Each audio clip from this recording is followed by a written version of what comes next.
It's time to LOL. Listen out loud, that is.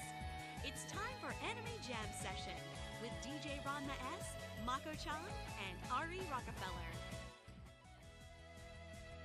Hey everybody, welcome to Anime Jam Session, episode number 683. We are that podcast that talks about anime, games, conventions, the fandom, geek stuff, and everything in between. I'm DJ Ranma S. I'm Ari Rockefeller. And I am Mako-chan. And apologies for lateness for tonight's show. I got in late from a work soiree that I swore up and down that I had no intentions of going to, but I ended up going anyway. Why? Free Lyft rides to go home. That was the only reason why I basically went.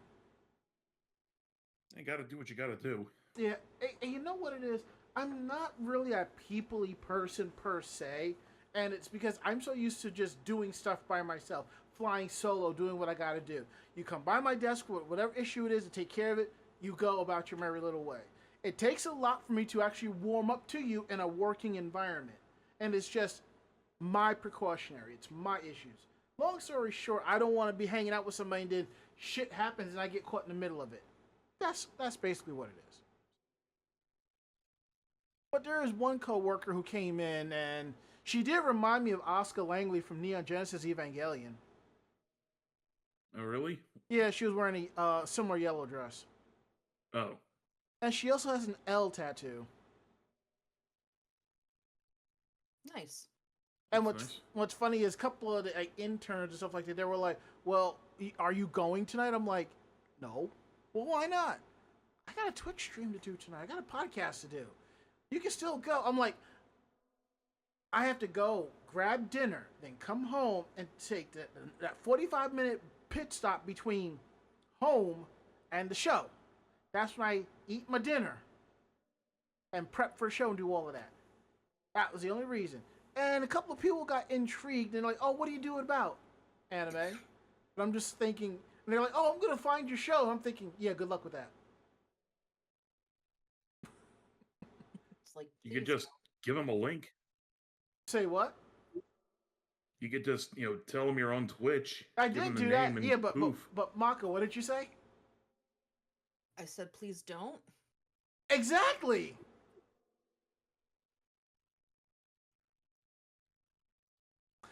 Honestly, none of my coworkers know I do this. Well, my coworkers know I'm like the resident anime geek and all of that, And some of them do know I do a podcast, but it's far and few they ask any more than that.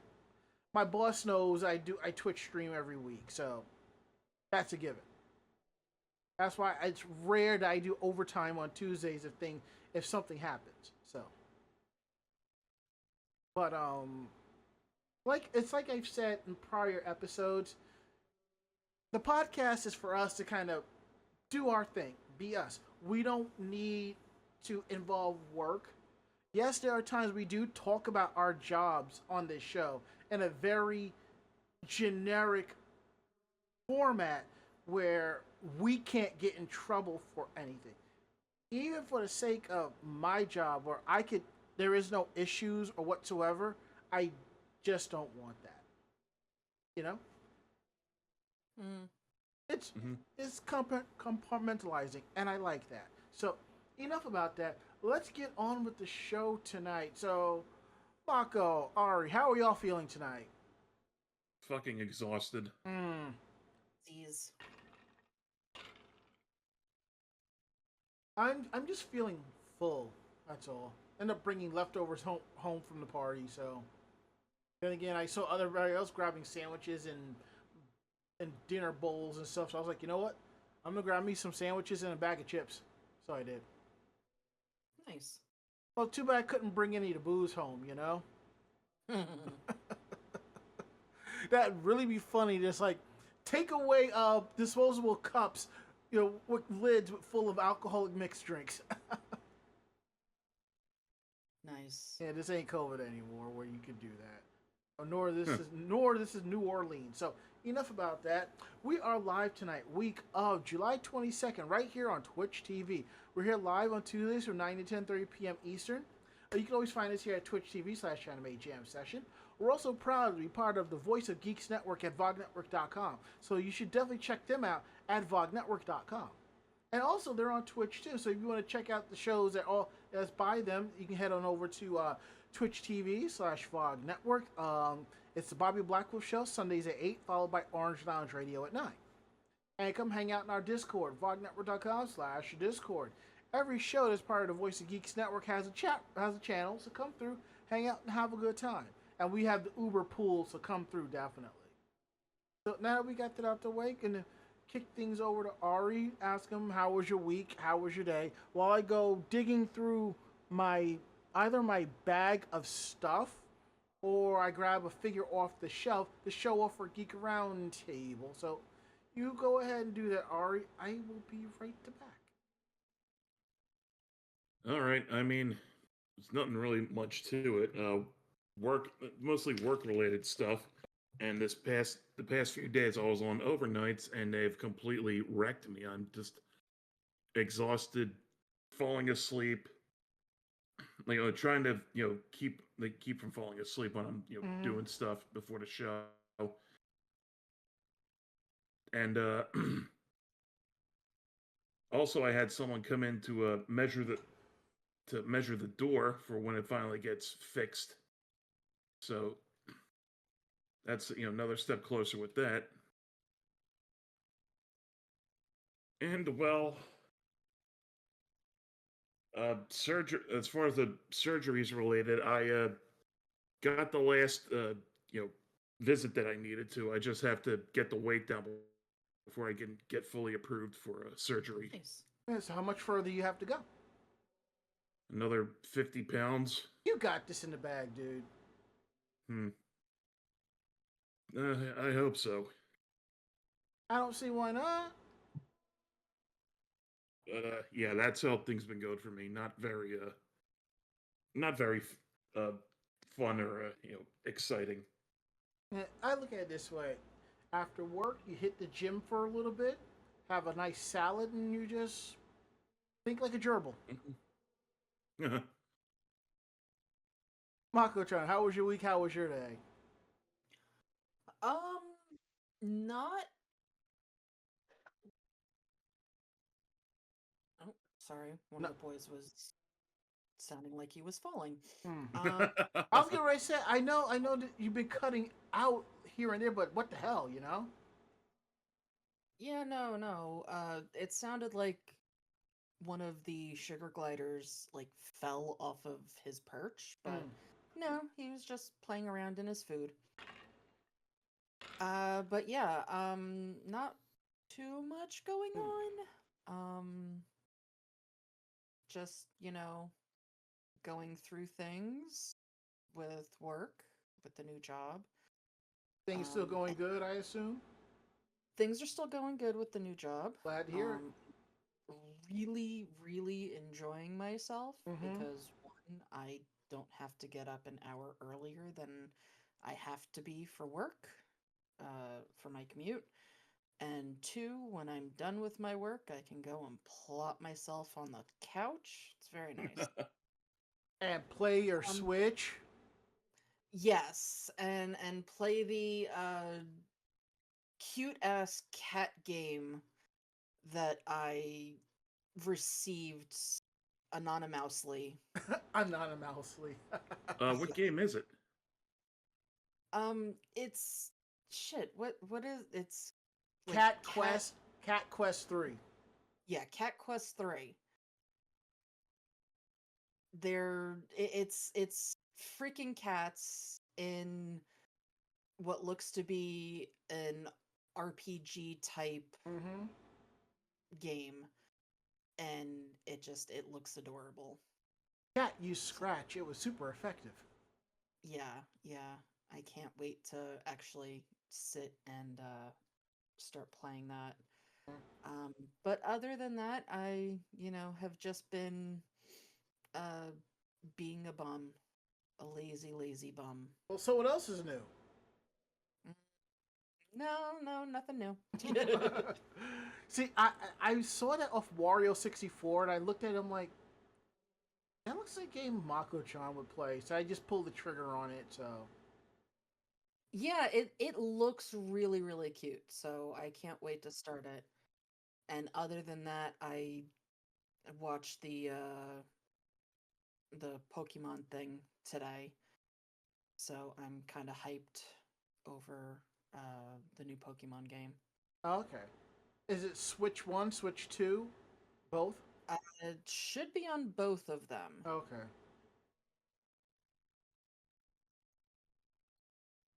So I'm looking forward to that. And they also have a new Pokemon game that you can play on the Switch or on mobile. Mm-hmm. It's called Pokemon Friends. I heard about that. A friend of mine had downloaded that. Yeah, I downloaded it. It's really cute. It's just a shit ton of mini games. Basically like all of those little mini games that you see in, the apps for like the advertised apps. Mm-hmm. It's like, oh, match up this so the water can get through, and oh, connect all of these. But it's all Pokemon themed. Oh, okay. And when you finish those little mini games, you get yarn, and then you cash in your yarn for plushies. And then you get to decorate Nice. the room of plushies. Okay, that sounds pretty cool. So it is adorable and probably will be very addictive.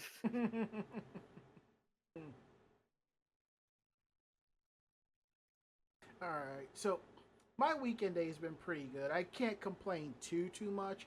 I did go see Superman over the week during the week, and I really enjoyed it. I am from the Christopher Reeve generation, so that's the Superman I grew up with. I didn't see the Henry Cavill Superman or the other guy because I don't. I just wasn't feeling those movies at the time, and I think that was during all of the Marvel films. I'm just like, I am not messing with any comic. No. But when I saw the trailer for this, and then they did a remake, like an updated version of the Superman theme from the original, I was like, I'm sold. And I like the fact that they didn't give you like his whole Soup's whole backstory. James Gunn just gave you like 3 lines of text that explain what's going on, and the movie just started with him with Superman fighting a villain, and that's where it was. And I'm okay with that. I like that.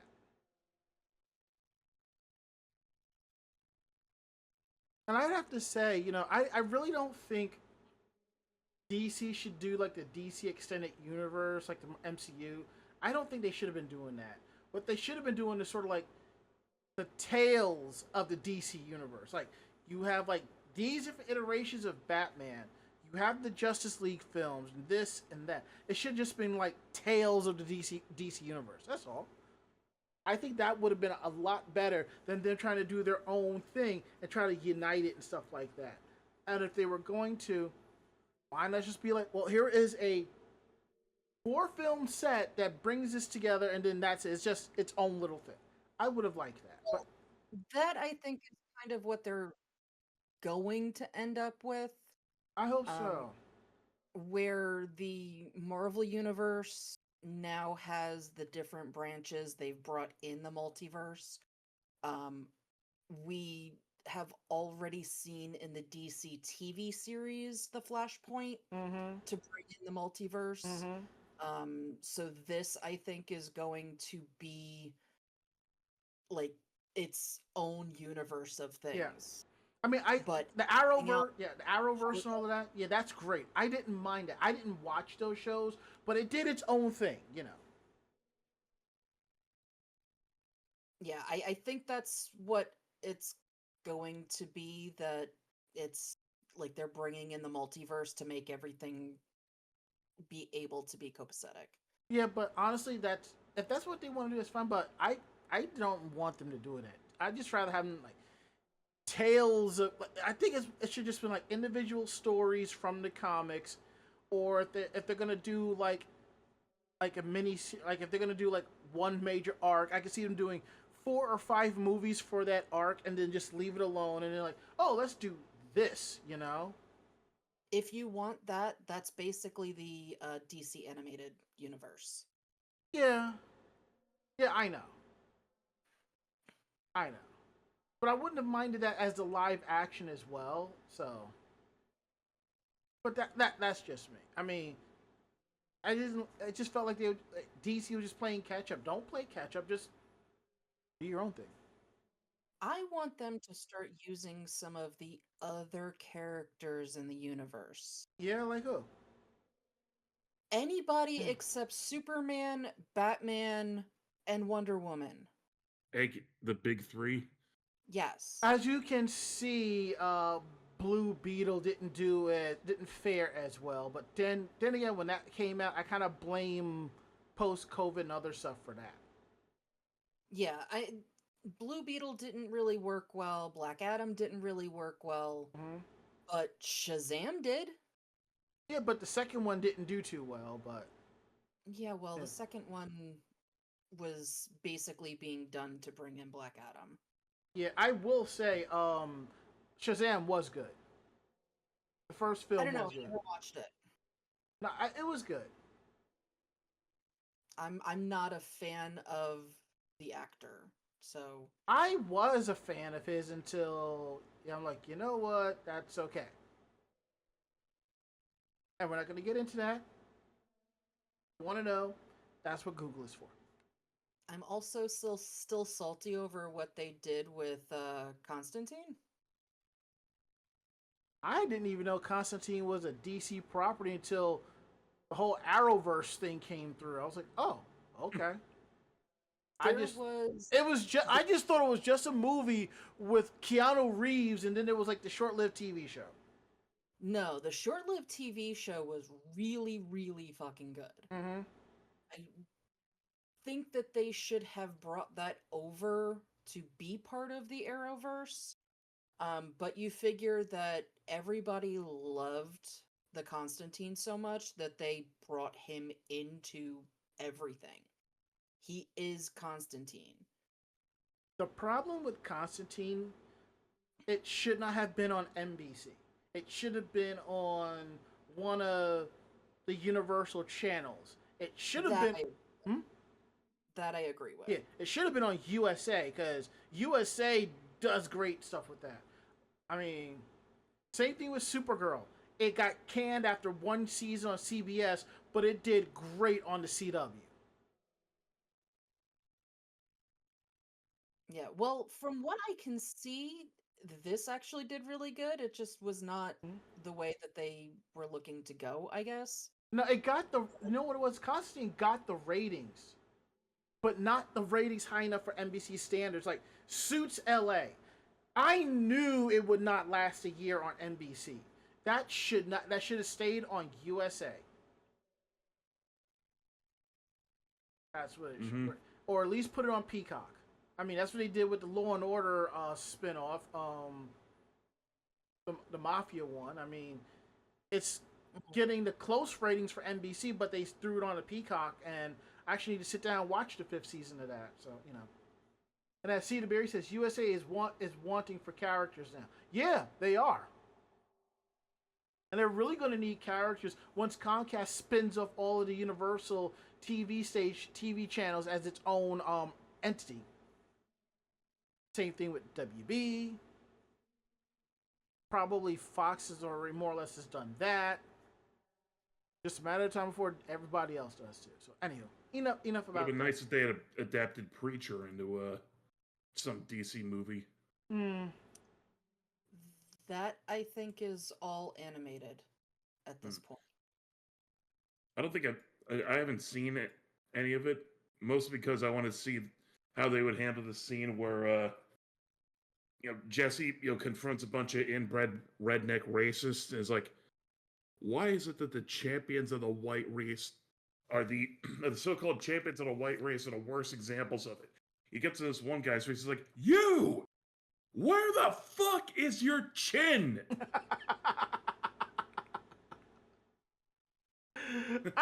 Ouch! Yeah, just search "where the fuck is your chin" in a Google image search, and you'll see what I'm talking about. Isn't that a show on AMC? I think AMC is running that.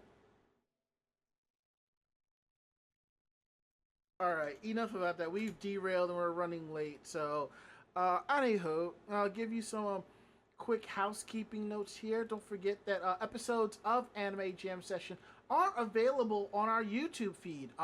YouTube.com/Anime Jam Session. Episodes go up are available Thursdays at 12 noon.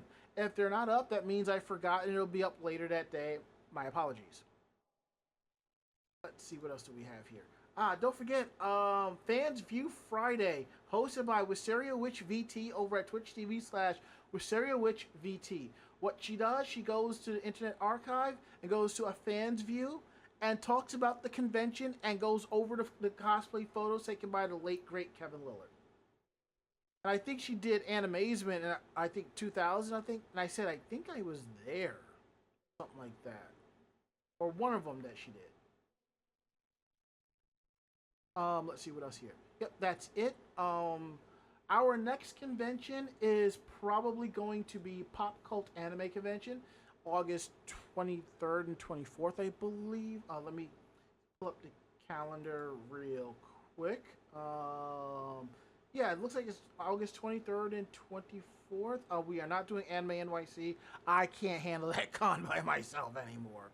But if we're not at Pop Cult, our next convention will be AAC in Massachusetts. I just forget where right off the top of my head. So, enough about that. So now we're going to get into Geek Roundtable. This is the part of the show where we talk more about the geekier aspects of our life.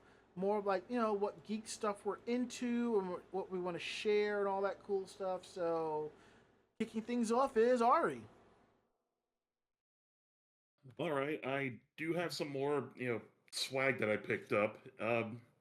I picked up another more gamer merch. Sups merch is a new shaker cup. The design is it's Russian Badger themed. It's the newest one. It's basically how he describes the mess of trying to render everything and put videos together. Get with all the textures and whatnot. He goes into his video called "Melting My GPU by Trying to Render God in Friend Slop." It's a review on the game Repo. Oh, okay. And the new cup actually came with this little coaster for it that lights up. That's cool. And I'll show it to you right here. It needs batteries, which I didn't know about, but apparently you can just the idea is you put the cup on it, and there's a little button on it that it cycles through various colors like that. I like that, like the whole breathing. It's just a simple RGB light on lights on the bottom, and I can hook it up to it with a USB to my computer, but there's a wire for that. Yeah, that way you don't need batteries. And right now I'm drinking the AFK, the mix that helps you sleep.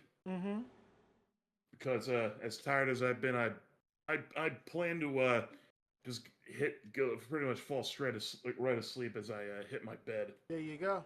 Yeah, like the light above my monitor, like the monitor light. Yeah, that's USB powered, so that works for me.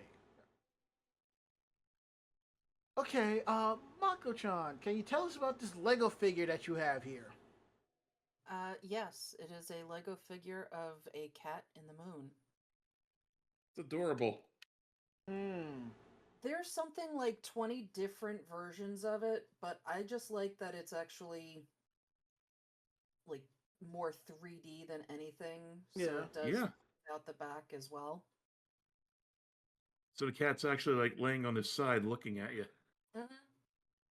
And they've got a whole bunch of them. I just found it randomly on Amazon. But yeah, so they've got a bunch of different different looking cats in the moon. They've got a red panda, which if I do another one, I'll probably get that. The moons are all different colors to go along with it. So yeah, it's just freaking adorable, and it's... You did see that I put together that rose, that plum blossom, right? Yes. Awesome. I wasn't Yeah, sure it's if you did cool. or not.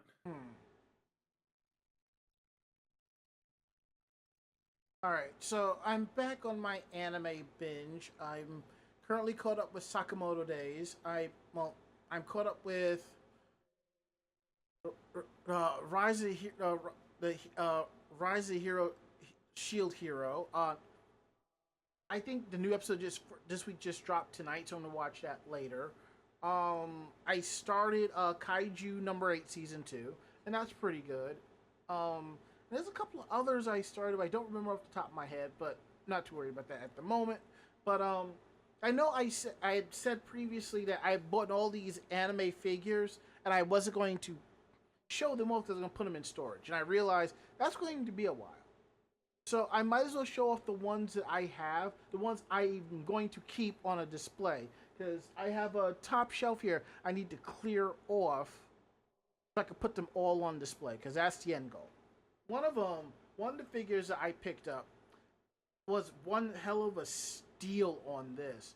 And and I was looking for it, but at the same time I was not. It's like because I was kind of looking for a couple of other figures. I happened to look up, I was like, oh, there it is. I must have it. And that character is Awayuki Kokorone from VTuber Legend, How I Went Viral After Forgetting to Turn Off My Stream, or known as VDen. Alright, I'm trying to adjust. Let me see if I can turn this front light off. There we go. And that's the figure right here. I have yet to take the figure out of the box yet, because I want to clear off that shelf before I do that. The only figure that's on display is the Marin Kitagawa one, because when I bought it, it did not come with a box. It just came with bubble wrap. And I'm like, that's quite alright with me. And How did she go viral? Well, in the anime, she was as her VTuber, and she wasn't doing too well streaming. So she thought she had stopped her stream, so she went and got a Strong Zero. Basically, a Strong Zero is a canned vodka soda. And you can get Strong Zero was the name of the brand, but Suntory rebranded it from Strong Zero to -165, and you can get that in the States. So she was drinking it and basically running her mouth, and she didn't realize she had hit stop, and she got very popular in doing so, and she ended up getting connected, and her agency that she was with really got her connected with some of the other VTubers. And what was interesting was the fact that, and I believe this was like her full-time job. So one of the things that was interesting was all the VTubers that she met, they were in their VTubing outfits walking around Tokyo and so forth. So she's walking around in this long flowy white and blue dress, blue hair, wearing like a tiara, and no one bats an eye.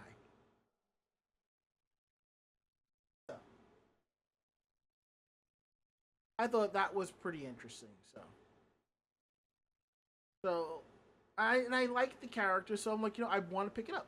And the thing is, like all of this and all the figures that I have bought, I have left the price tag on it because, number one, some of the tags are hard to remove because it'll tear the box, and other times I just want people to see how much of a deal you get on stuff in Japan. So this figure is retailing here in the States, if you can find it, between $20 and $30. I paid 900 yen for this figure. 990 yen. Yep. So I would say it was probably like close to 1,000 yen after tax.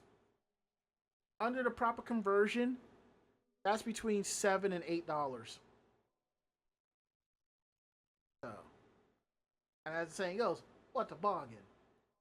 So, now that we got that out the way, let's get into tonight's stories. First thing up, this is something I completely got caught off guard with regarding a canceled convention, and everything on it is basically gone. Ari, tell us about this convention that just basically up and ran. Okay, a company that hosts popular entertainment events around the country announced it is canceling all events moving forward, including one scheduled in Chicago next week. Now fans are left with questions and no clear path to getting their money back. Meanwhile, the owners of Epic Events and Entertainment, which host the convention, could be facing financial trouble. Within about a week's notice, ticket holders and vendors who are gearing up for EpicCon's Chicago 3, or ECC 3, said they found out on social media that the con was canceled. Flights booked, tickets paid for, and fans eager to meet their favorite TV stars. Epic Events and Entertainment not only pulled the plug, but also on, quote, all upcoming events, end quote. Scheduled for July 26th and 27th at Navy Pier, the company addressed the abrupt cancellation by writing, "We regret to inform you that due to unforeseen circumstances outside of our control, we are canceling Epic Con's Chicago 3. As did it say on the company's website. Multiple people have reached out and said those upcoming events include at least one stop planned for Georgia in November 7th through 9th, but the website no longer displays a schedule. The Facebook header showed an event schedule for those days, but it doesn't list the location. And now it's coming up with 404 errors. EpicCon's Chicago 3 was curated for fans of popular TV shows, including The Rookie, Pretty Little Liars, and Station 19. I love creating, I love making things and products that are inspirational, especially to a fandom, said Jenny Johnson, owner of Which Way Bookish Totes and Things. For me, I was vending to help my family, and so it puts our family in a bind, not being able to make it through the next couple of months. So, yeah, if you've ever had to, get a table at a convention for merch or whatever, you know what kind of expenses those are. So, needless to say, this is some shady shit. Yeah, I actually found out about this through another convention company, Creation Entertainment. Oh, yeah? I only found out because I didn't see anything about this until they posted about it. Creation Entertainment is actually, if you were, they have on their Facebook, if you are holding a valid full convention admission ticket, from Epic Events and Entertainment for any of their upcoming conventions that have now all been canceled, please send a copy of it along with your name and phone number. And Creation Entertainment has a select number of conventions that they are willing to freely give you a ticket. So this is a convention company that is completely trying to make up for Epic taking the money and running. That's what it sounds like. And, and I will say this. I've never been to a Creation Entertainment convention, but from what I hear, it's pretty packed and it's very popular. So I feel like the free it is tickets. Very popular. It is also very expensive. Yeah. Define expensive. They are the ones that do the supernatural conventions. Yeah, I know, but I'm just saying expensive as in like ticket prices and stuff like that. Everything. Oh, okay. Everything is separate. It's like it's just a mini, Comic-Con. Oh, I know. You've got a price to get in. All of your autographs are anywhere between, $50 and maybe $300 each. Jesus. That depends on the actor you want an autograph from. Well, that I kind of understand. See, that's why I was asking for because I don't see the autographs. I ain't worried about that. I just wanted to know how much it was to get into the event itself. I think it's I'm on their website. I'm checking because yeah, it's something like about $70 a day. Obviously, if you get the weekend ticket, then it's a little bit less, but that is basic show. yeah, the gold standard package is $439. You get premium seats in the theater, exclusive panel with guests, admission to the late night event, priority everything. Yeah. Weekend pass is $170. Day pass is at 60, 85, and 85. That's the preferred admission. The general admission ones are 50, 60, and 60. Okay. To me, that's not that expensive for getting in. Everything else, that is pricey. But if you're a diehard fan, and there are people who, this is just like fancy ass VIP passes and stuff, and I get that. So they're making this type of money because it's just pennies on the dollar to throw. Well, here's your reserved seat right here, so. Right. And they do it all over the place. Yeah. So, like, there is a specific supernatural convention. They have a specific Star Trek convention, I believe. Yep, it's going to be first weekend of September. Yeah, so Las Vegas Star Trek is in August. Vampire Diary weekend is in Columbus. That's in August. Orlando has a Star Trek convention. That's also in August. Another Vampire Diaries. The Jersey Star Trek convention is September. They're doing a Smallville. But yeah, it's a lot of, those kind of niche TV series. Well, this is also the one that does the Cobra Kai convention. Yeah, because they were having it the weekend I was coming back from Japan. I almost went, okay? All right, so let me tell you. So, me and CC Gray, which we are planning to go back. So, here's the thing. I originally we were going to fly back. I was going to get her to Penn Station, and she was going to go home. I was going to go my way on the A train. But her ex was going to come pick us up. And I'm sitting here thinking, well, you're going to kind of pass my house anyway, so maybe if you could let me drop off my luggage, I will ride back with you, and then I will go to the con. But it was like, well, if we do that, you might as well just not come back with me, Well, regardless, because when I think about it, if we had flew in through JFK, you definitely had to pass my house. LaGuardia, not so much. I will say this: if I had spent maybe $300 less in Japan, I probably would have gone to that con. I would have somehow gotten a poster for them to sign because I have both Cobra Kai video games. I would have had them to sign. I would have tracked down a copy of the Karate Kid game for Nintendo to have Axe Ralph Macchio to autograph. That would have been perfect. That would have been a huge pull. I know. But I said, you know what? They're probably going to have another event like this. And my friend Priscilla I think she actually flew up from Texas to go there. And I'm looking at Creation's website. They are doing a Salute to Cobra Kai in October. And I think I will be at a con that weekend. So it's okay. I have a feeling they will be doing stuff they'll be doing something in 2026. Oh, by the way, Mako-chan.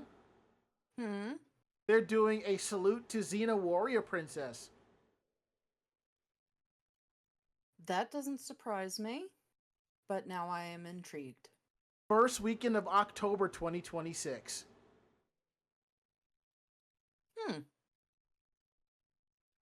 Where's that one? I am clicking on the link right now. In your backyard. Oh, really? Most of them are in LA. No, a lot of... No, I'm saying the Xena specific ones. Oh, okay. Yeah, all the Jersey conventions that Creation does are in Whippany.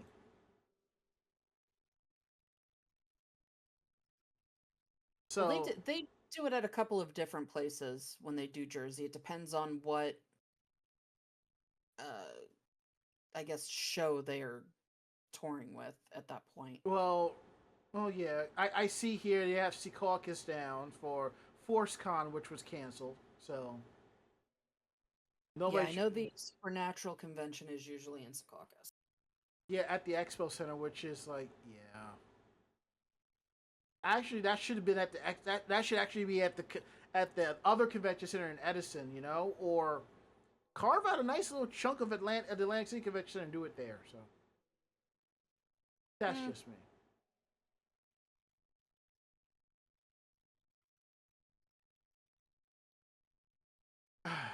Well, at least you might be able to go to the Creation Tour to see your Supernatural boys. No, because if I did that, I would want too many things. So what you're saying is, if you were to go, we'd have to put you on a leash. You would have to take my credit card and my banking information before we even got there. That wouldn't be hard to do. I just imagine we have to have, large animal tranquilizers on deck to keep it from getting too far out of control. Well, it's not even that. To start with, I would want the gold membership. Because the gold membership is the only way to get into the gold panels.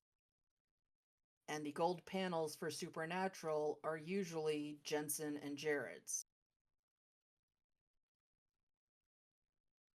Woo! That's why I'm saying it's expensive, because the people I would want to go and see are expensive. Gold standard for this, $1,209. Yep, thank you, Supernatural fans. First row, $1,899. Yep. Fucking God. That's why I have not gone to a Supernatural convention. And let's be real, even if we did put Mako-chan on a leash, the leash would somehow break. And I'm be like, and that's at that point, I'm like, you know what? F it. I am not putting her back on the leash. Why not? She's my ride home. I'm not walking.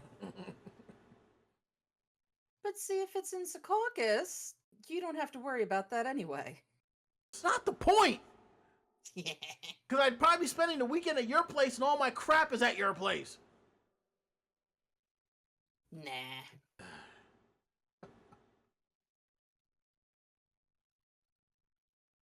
Bonzo06 says, okay, see, I think Mako may be able to talk me into letting her go to the panel. Would be the worst guard ever. See, I don't need front row. I just want to be in the room. You're going to be like that fangirl that grabbed the table that Vic walked past at that one Zenkai Con. No. Yes. I am not that bad. Those two girls were sniffing things. I am not that bad. So how often do you fondle your... I wish this was alcohol. So, how often do you fondle your Supernatural stand-up? It's actually not up. It is put away.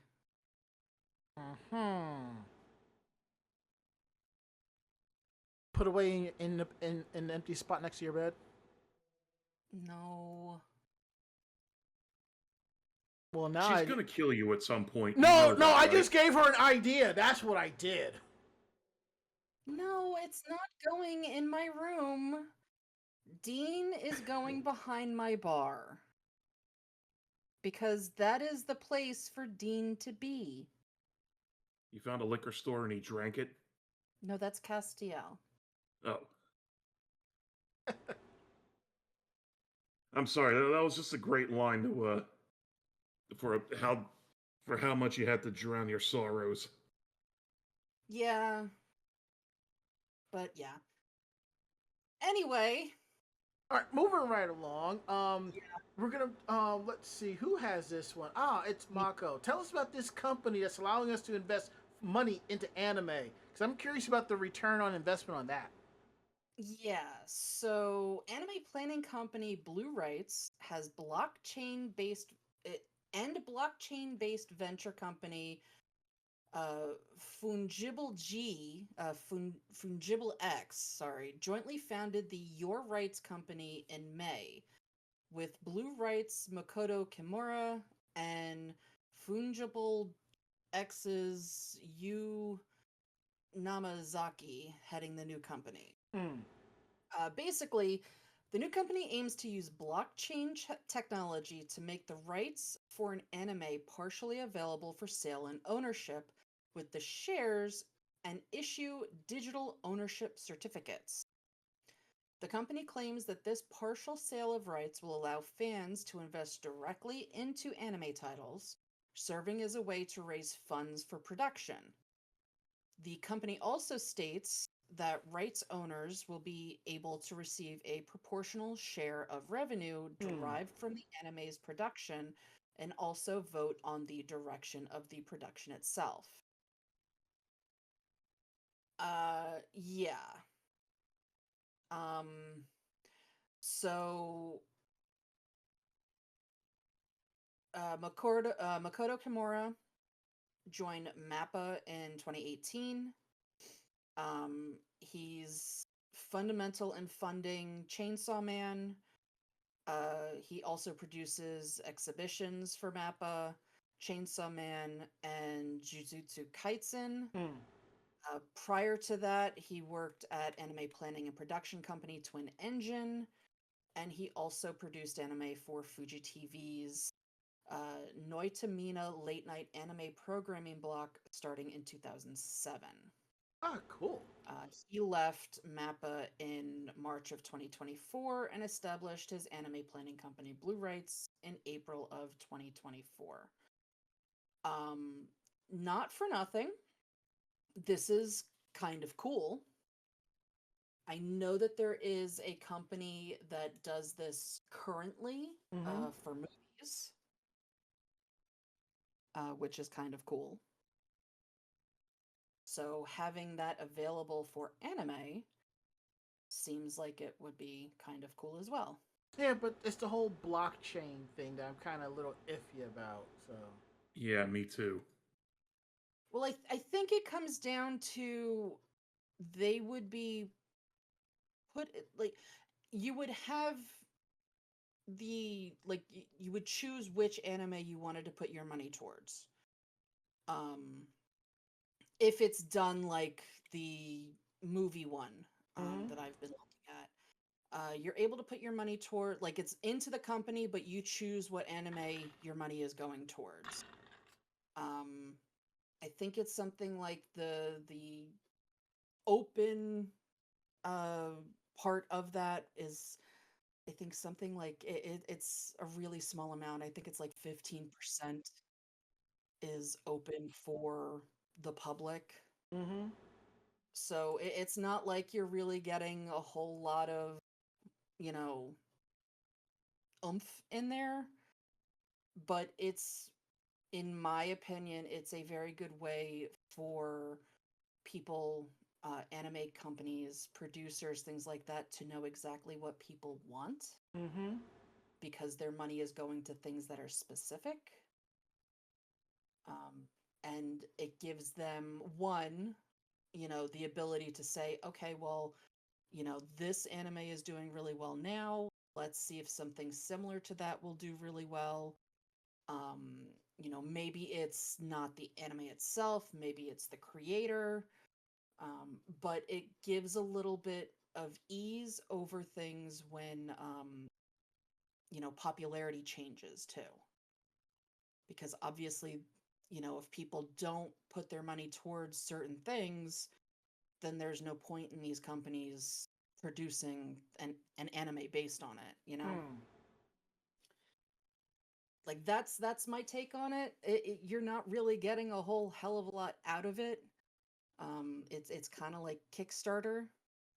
You just get to say, "Hey, Yeah. I was part of that." It's not something that you're gonna put money into to say, "Oh yeah, I'm investing in anime and I'm making millions." That's not what this is.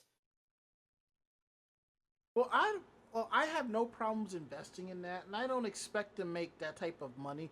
But I wouldn't mind investing in and getting like a nice in in At least some return on your yeah, investment. something I can kind of sit on. Not, like if I invest like $250 into it, let's say for the sake of it, it turns out to be like 2,500, 3,000, something like. I'm okay with that. That will go. That I'll pull most of it out, put it in my personal savings, and just roll with the flow. That's all. I ain't trying to like sit on it and live off that. Just have extra money, as I live my life.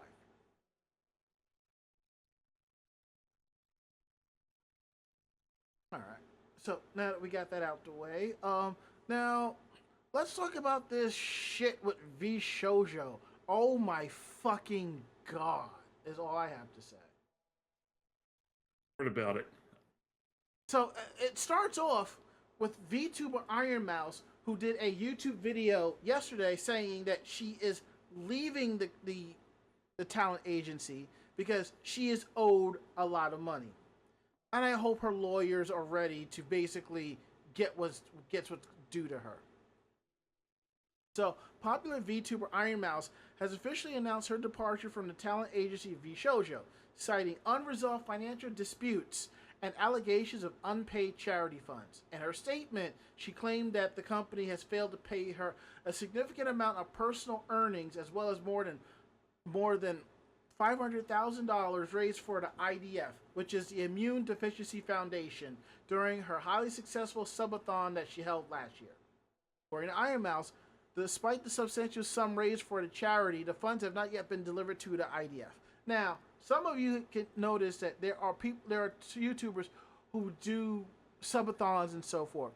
If you're an independent one, you usually will work directly with the charity, and you would just click on the link to sub, and they get the money.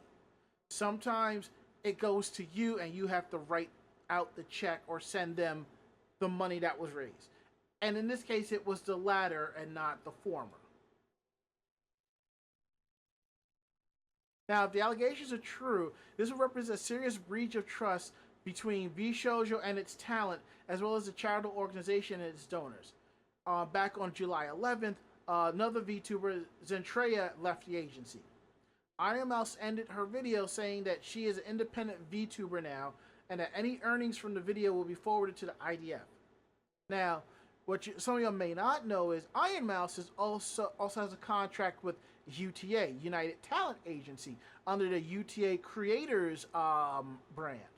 So I am hoping that her agent there sees what's going on with this and picks her up and continues to carry her contract, because UTA represents a variety of Twitch streamers and YouTubers like Kai Cenat for one. I think they rep Mr. Beast and a few others, But in a way, they're still independent and they're still making their money. It's just that UTA is finding them other work to do, like for a case in Ironmouse's case, voiceover work. Now, let me see if I can find this page, because I don't think I saved this. I just saw it in passing, but it seems that almost everybody else is basically is leaving VShojo. Oh, damn. And also, I want to give you an update.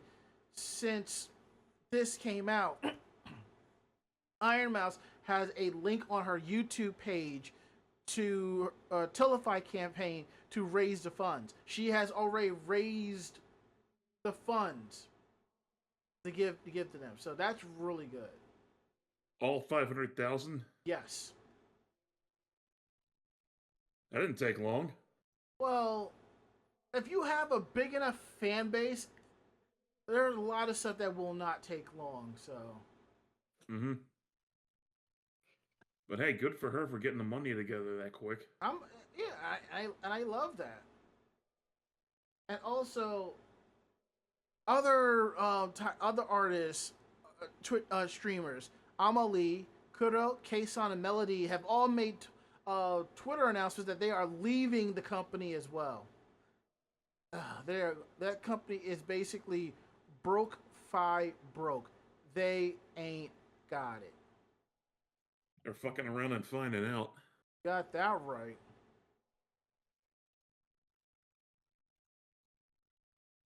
Hold on for a second. So again, I'm hoping that other agencies will see this and bring them on and help them to get things going and let it continue. You know, I'm about that.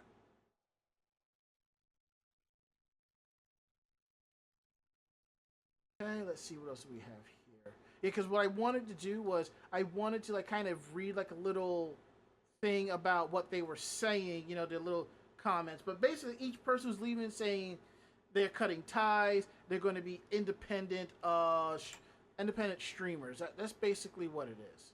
And I'm like, okay, cool. Y'all do that and continue to make your hustle. Hold on, this is the wrong one. I'm checking a friend's Facebook and seeing if they have like all the comments that were made. So, no, we just have Amelie's. Yeah, basically she's terminating her contract and going independent. So that's the long and short of it.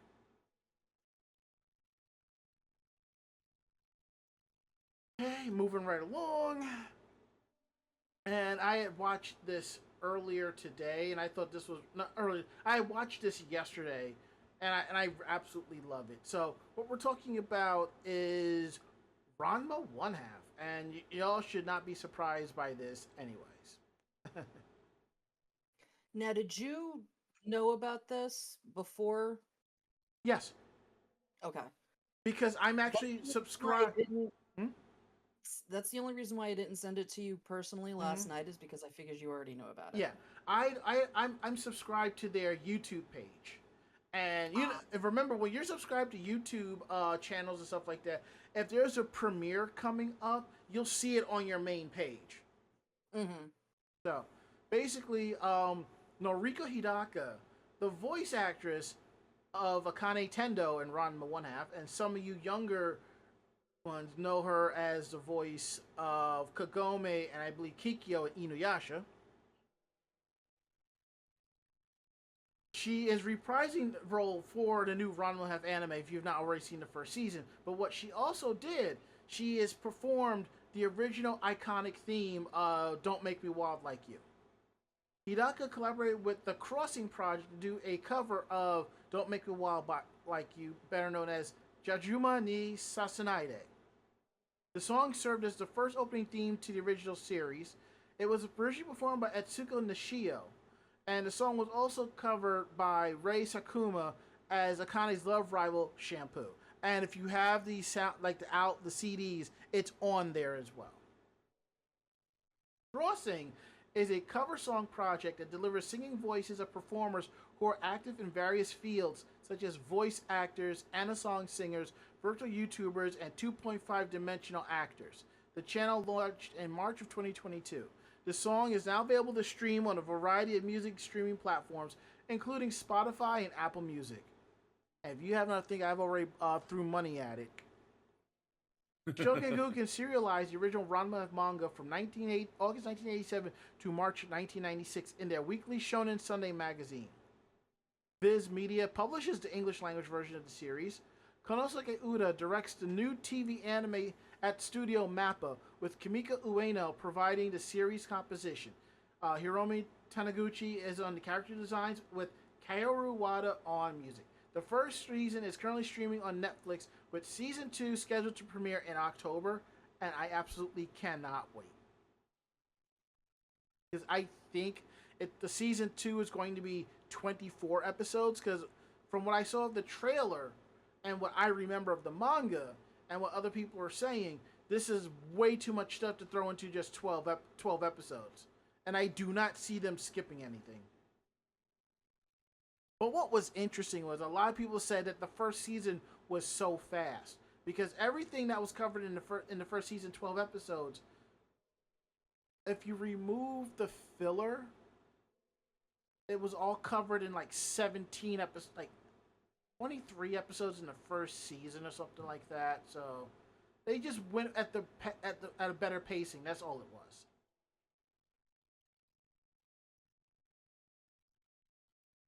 Okay. All right. Next up, we're talking about acquisitions. Ari.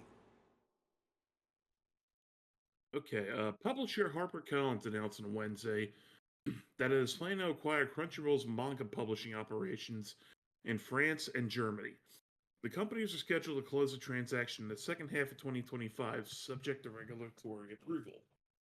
Hideki Iyama Desen will lead the team following the acquisition and report to Chantal Restivo Alessi, the CEO of International Foreign Language Publishing at HarperCollins.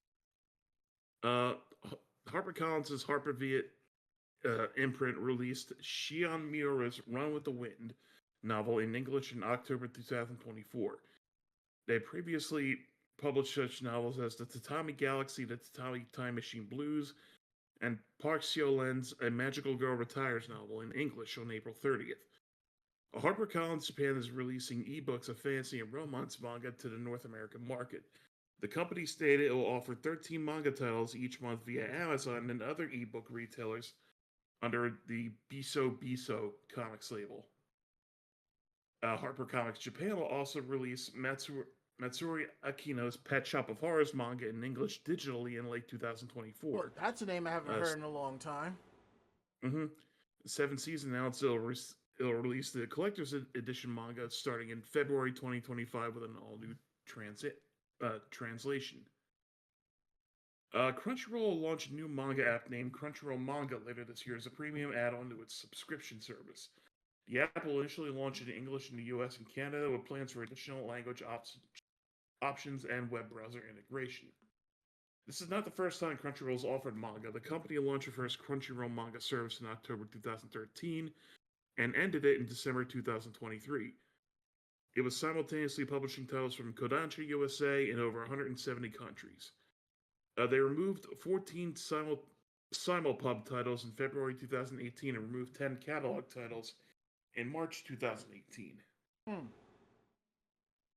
So, yeah. People getting access to more manga, that's always good.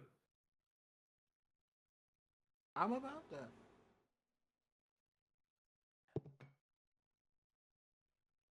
Okay, and I believe our last story before we get to Meanwhile in Japan goes to Mako, who could tell us about an anime that's audio only. A book? Yeah. So there is an anime adaptation of Nukita Shi. It's been a long time coming. For the franchise's starting point, you've got to go back to 2018 when the PC game Nukij Mita no Shima ni Sunderu Watashi wa do Surya li Desuka? Meaning, what am I supposed to do living on an island that's like a porn game? And officially titled, What's a Flat-Chested Girl Like Me to Do on an Island Straight Out of a Porn Game for its English release. So fans have been waiting more than half a decade to see the cast on their TV screens. And for some, that wait still won't have ended, even after the anime debuts later this month. As One Tokyo Channel has announced, it will be broadcasting the anime's audio only, without the visuals. So obviously, as you can guess, this is an adult game.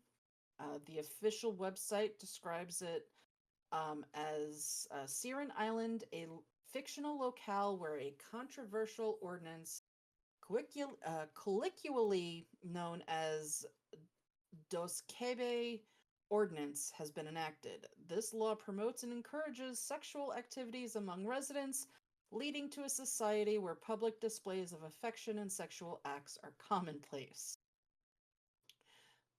Yeah, so Well, obviously this is going to be a very adult anime.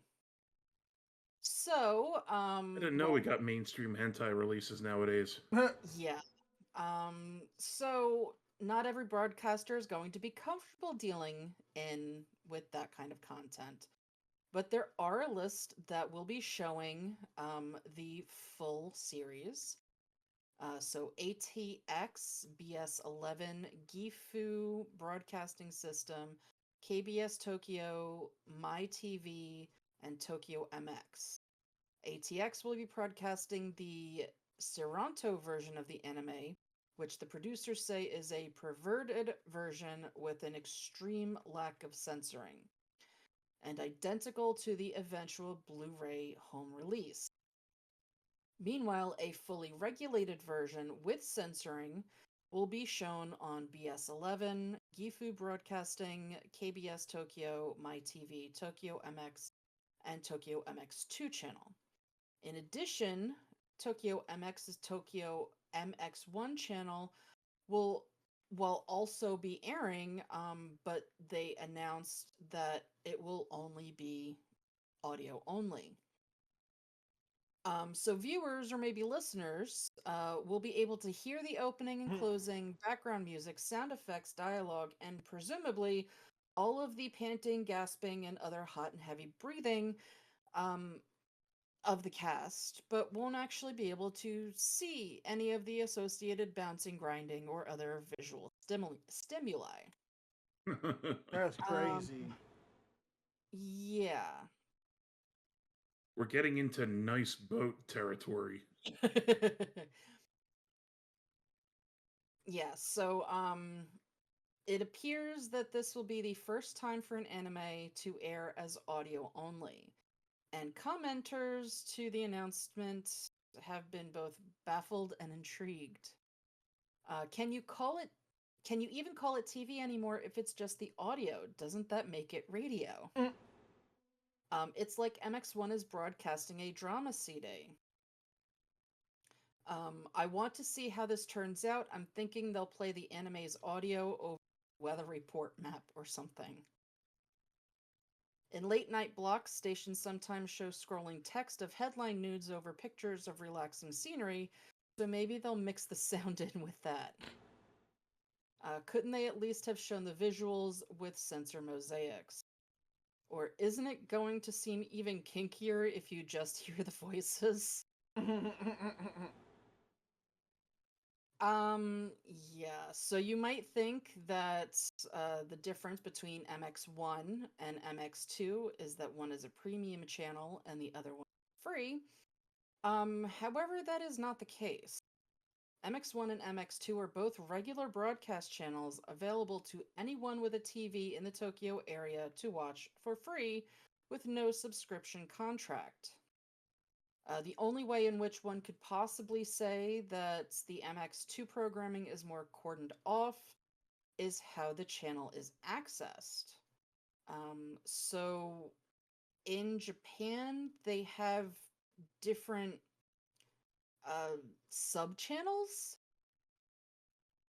So when you just like type in your number, that's the regular channel, but you can hit like channel up or channel down to get to the sub channel.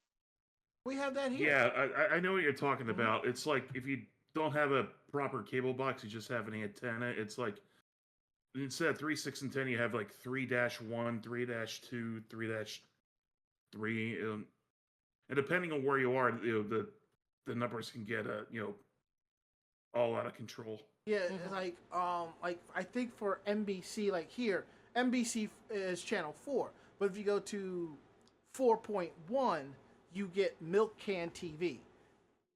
Now, if you have cable, it won't be 4.1; it could be 38 or something like that, you know. But that's basically how the sub channels work. Gotta love HD programming technology. Yeah, they haven't said why they're doing it, or anything like that.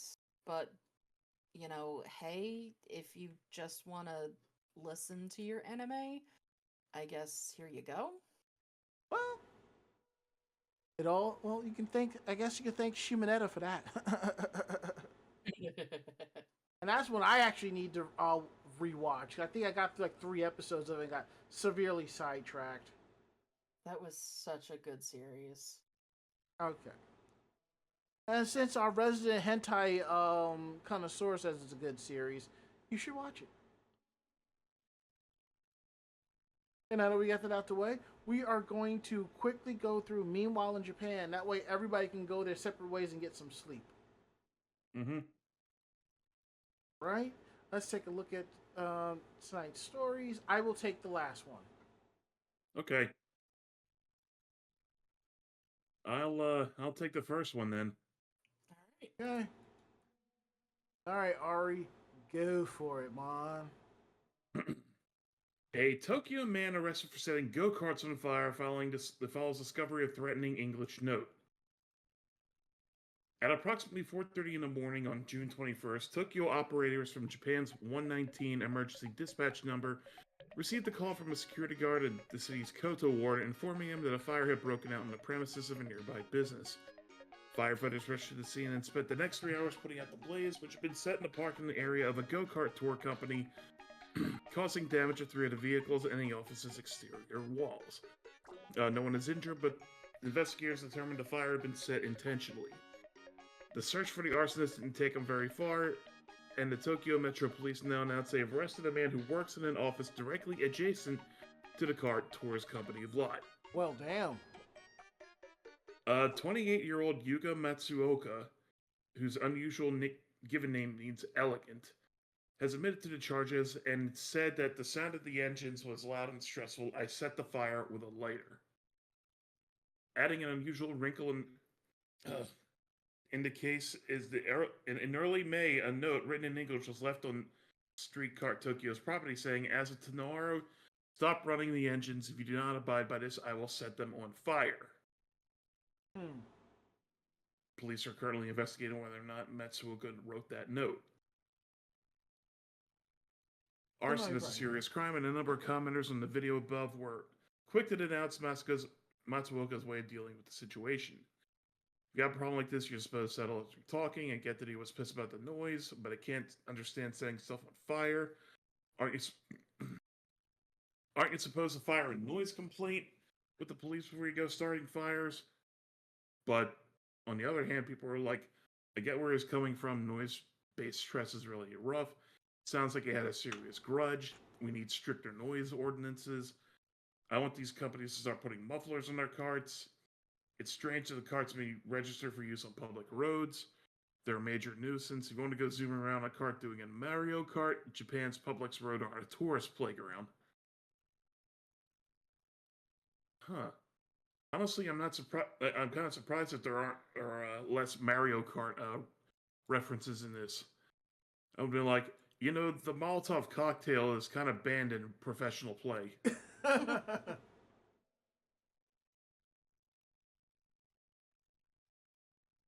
The one thing that's interesting about this, in case I think I know I mentioned this once before, if you go to Japan and you want to drive these go-karts, you have to have an international driver's license in order to do it. From my understanding, it's not hard to obtain one. And the second thing is, you're not really go-karting per se. Yes, you are in a go-kart, but you're on the streets. But there is a leader who's giving you like a tour, and you're following behind them. And it's one person in the front and one person in the back. So it's more like that. And if that's what you want to do, go ahead and do it. But again, as I said in this article, there are people who do not like that. So, which is understandable since you're in these little go-karts on the actual streets and not not a racetrack. Okay. Is that it or is there more? Yeah, that's pretty much it. Okay. All right. Mako's on you. Yeah. So, there was a fire on one of Tokyo's main commuter lines, which not very good. So Tokyo's Yamanote line, which loops around the center of the city, is Japan's most infamously crowded commuter train line, and a stressful shoulder-to-shoulder stint on it is part of the daily trip to from the office for many Tokyoites. The atmosphere tends to be more relaxed outside of rush hour and on weekends in particular, but last Sunday was a startling exception. At around 4:10 in the afternoon on July 20th, passengers on a train traveling on the Yamanote's inner counterclockwise route between Shin-Okubo and Shinjuku stations noticed white smoke rising from the bag of a passenger. The bag's owner, a woman in her 30s, reached inside where she had her smartphone connected to a mobile battery for charging. She disconnected her phone, but by this time the battery itself was on fire. Oof. The passenger hit the emergency stop button while another quick-thinking individual grabbed the train car's onboard fire extinguisher and began spraying the bag.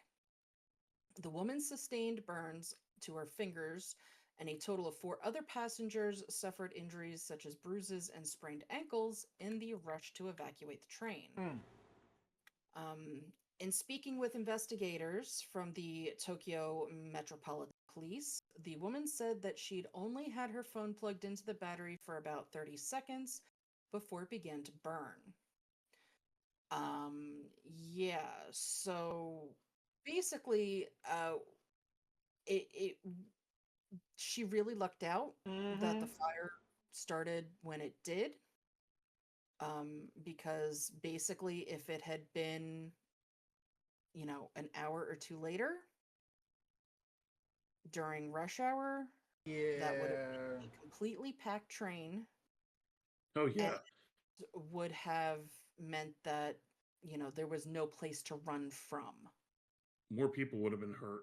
I actually saw a little bit of video footage of that. I was just like, damn. And also, I have ridden the Yamamote line a few times.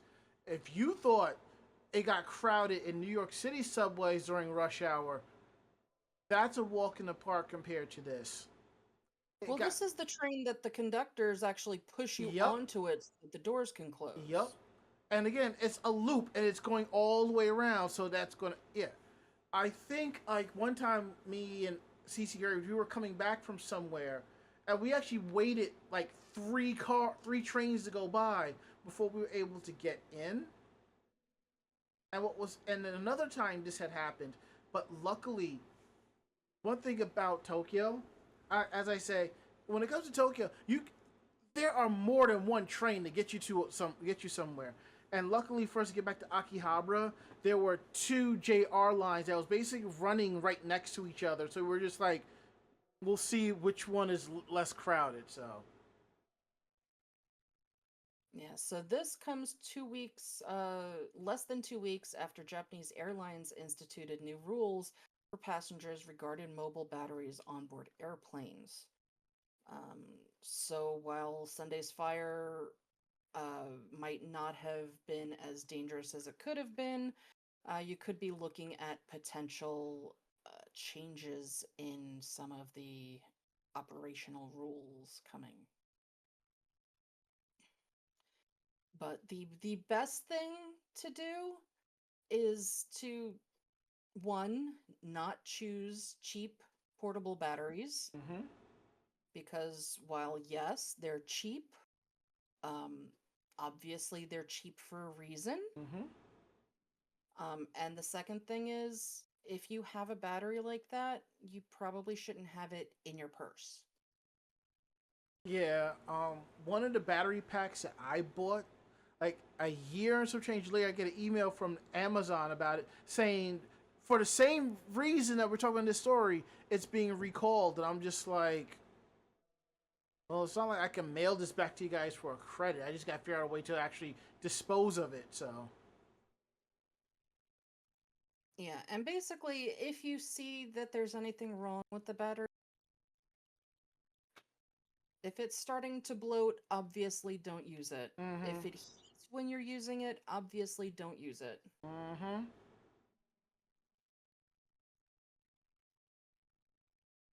But yeah. All right. In our last story of the night, we say farewell to a landmark Akihabara arcade that I've actually been in. on my last trip to Japan. Not this most recent one, but the one before that, and it's kind of sad. It's been a tumultuous couple of years for the arcade industry in Japan. Not even the otaku mecca of Akihabara is completely buffered, as it's been announced that one of the oldest game centers there will be closing very soon. And in Japan, they call arcades game centers.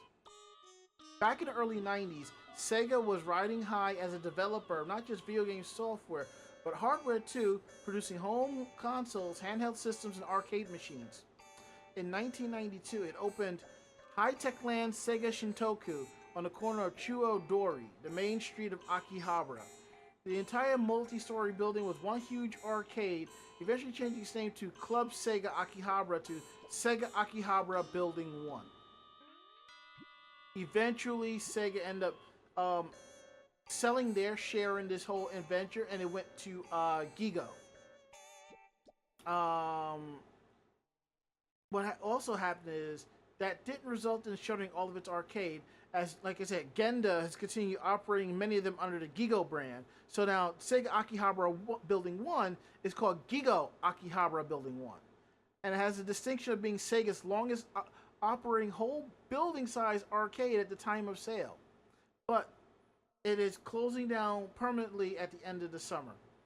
Genda, in a press release, Genda says that the reason for the arcade's closure is that the lease is expiring. No details have been given on whether negotiating for a new lease was an option or not, but the company says that after Gigo vacates the building, the company, Matahari Entertainment, will be coming in to set up an amusement facility. Matahari is involved in arcade management, but its chain, called Silk Hat, closed one of its well-known arcades not too long ago. Taking that into consideration, Matahari might be moving in with his Baase brand of karaoke, darts, internet cafe, and facilities instead, or maybe a new concept specifically for the Akihabara location. Well, think of this is sort of like a round one without the arcade. It's just everything else with an internet cafe and stuff like that. That would be kind of cool. Because I will tell you this, there are a lot of arcades in Akihabara, and having something slightly different would be pretty cool. Yeah, it could be fun. Yep. If everything goes according to plan, I can't wait to see it in October, November 2026 when I go back. All right. Now that we're done with that, I think it's time to transform and roll out because we have definitely gone over. Yep. Mm-hmm. So, if you like tonight's show, tell a friend, then in turn tell another friend, and so on and so forth. We're independent bloggers, independent podcasters. So what we like and don't like, we're telling you straight up. So if you have any questions about the show, drop us a line at podcast@animejamsession.com. Again, that is podcast@animejamsession.com. We're here to believe you. Don't forget to check out our website at animejamsession.com, where you'll find not just our weekly podcast, you will find convention reports, anime reviews, editorials, cosplay tips and tricks, cosplayer interviews. You'll find links to our YouTube and Facebook pages of cosplay and convention coverage. All that and a lot more at animejamsession.com. And don't forget to check out our podcast. It is available on Anchor FM, iHeartRadio, Spotify, Apple Podcasts, wherever you get your podcast, you will find us. Check out some of our older episodes too. I think you'll enjoy it. And if you can, leave us a review. If you can't drop us an email, leave us a review through one of the podcasting aggregators. We'll definitely check it out. Which reminds me, we did get a notification through Spotify. Someone did drop an email, a question asking if we could do an episode about, I think, Hanayori Dango, a classic anime from the 90s. I could have sworn they had rebooted that, but I could be wrong. Let's see, what else do we have here? Our social media. Anime Jam Session on YouTube, Twitter, Facebook, and Blue Sky. Please follow us on those. We really appreciate the love and the honor and the follows and all of that. We really appreciate our fans on there, and we couldn't do this without y'all. Down below is our live links to our Stream Elements, Streamlab, and Ko-Fi pages if you want to throw us a few dollars. You can also cheer us on with bits, or you can sub to the channel or give out a gift sub. So now we'll go around the room. Last words, Ari. I'm just too tired to think of anything. Sorry. Last words, Mako-chan. So I have 2 of the Naruto toys from Burger King. Yeah. Neither one of them is the one that I want. So ask and see what they have and buy it. I did, and they wouldn't let me buy them. Talk to Rose. You may be able to do a trade. Yeah, I'll have to do that.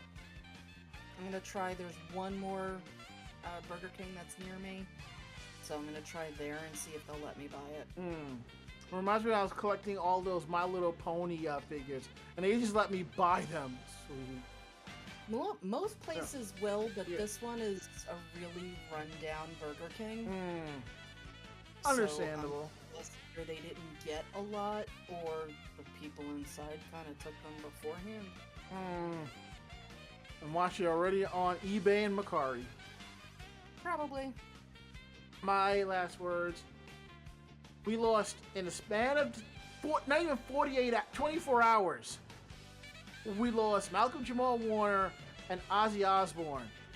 I think Grim Reaper needs to focus his attention on getting rid of people down in DC, if you know what I'm talking about. I think you'll people be no one will miss. Yeah, you'll be doing this country a favor if you did that instead. So that is it. End of list. We're getting up on out of here. We'll be back next week. So I'm Ranma. I'm Ari. And I am Mako-chan. Great fight, great night. See you next week. Good night, everybody. Good night. Say goodnight, Mako-chan. Good night, Mako-chan. Perfect. Awesome. We're getting out of here. See you all next week.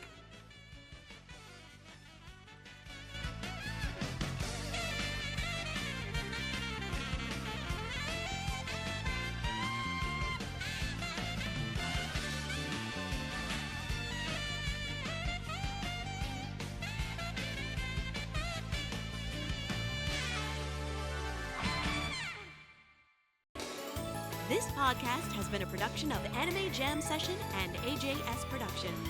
No fanboys and fangirls were hurt, maimed, shot, electrocuted, or pistol whipped in this episode. For now. The views, opinions, and thoughts expressed on this show do not reflect the staff or the network as a whole. But we're still right, damn it. For transcripts of this episode, start typing. Check us out at animejamsession.com and vognetwork.com for more information about us and other programming. Jamatane!